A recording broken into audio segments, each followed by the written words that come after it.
নমস্কার বন্ধুরা, আমি সুবর্ণা আর সুবর্ণা ডেইলি কিচেনে সবাইকে স্বাগতম।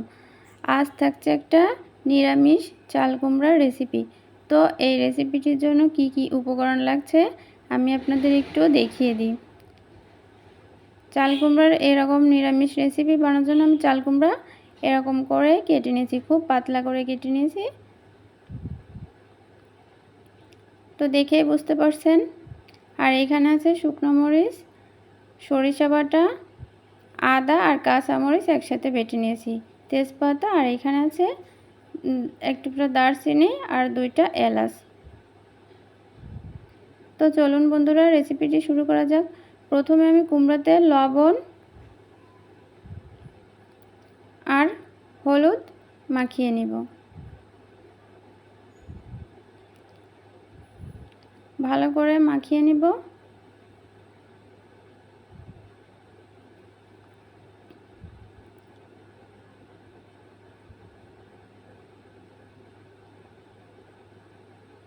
ভালো করে লবণ হলুদ মাখিয়ে নিলাম। এবার আমি ভেজে নিব। তো কড়াইয়ে তেল দিয়েছি, তেলটা গরম করে নিলাম। এবার আমি কুমড়াগুলো দিয়ে দেব। আমি অর্ধেক পরিমাণ কুমড়া দিয়ে দিলাম।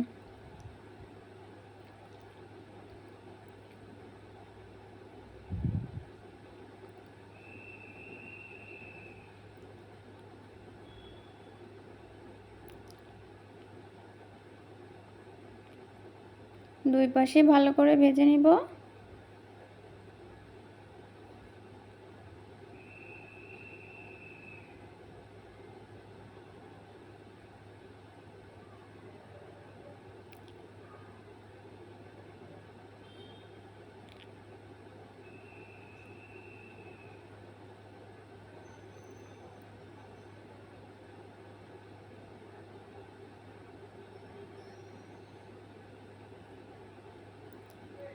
এগুলো ভালো করে ভেজে নিয়েছি, এবার বাকিগুলোও ভেজে নিব।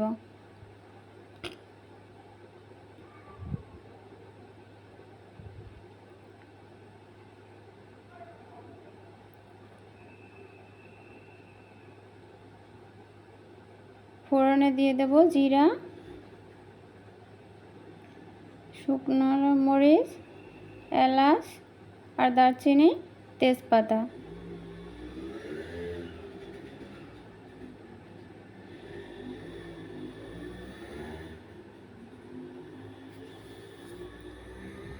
কাঁচামরিচ আর আদা একসাথে বাটা।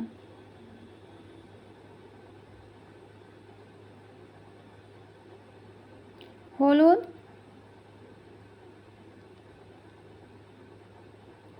লবণ, একটু ভালো করে নেড়ে চেড়ে নিব।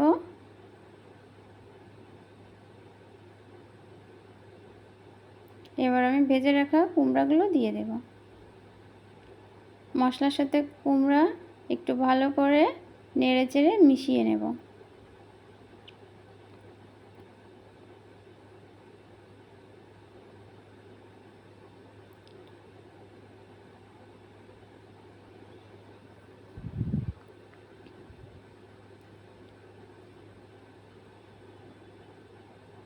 এবার আমি গরম করে রাখা জল দিয়ে দেব।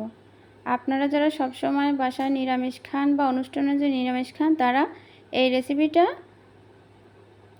তৈরি করে দেখতে পারেন। খেতে অনেকটা সুস্বাদু হয়।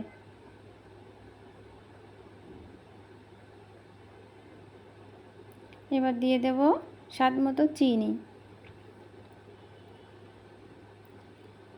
বিস্কুটের গুঁড়া,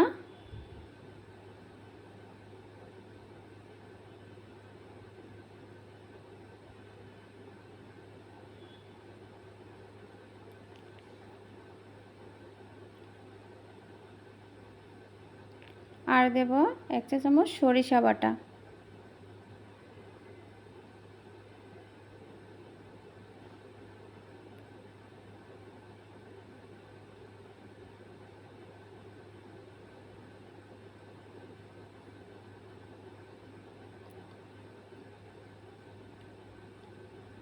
তো রেসিপিটা তৈরি করে নিয়েছি। বন্ধুরা, এরকম নতুন নতুন রেসিপি পাওয়ার জন্য প্লিজ আমার চ্যানেলটি সাবস্ক্রাইব করে রাখবেন। আর রেসিপিটি কেমন লাগলো সেটা আমাকে কমেন্টে জানাতে ভুলবেন না কিন্তু। রেসিপিটি ভালো লাগলে অবশ্যই লাইক এবং শেয়ার করে দিবেন। তো আজ এই পর্যন্ত, দেখাবো নতুন কোনো এক রেসিপি। ততক্ষণে ভালো থাকবেন, সুস্থ থাকবেন। ধন্যবাদ।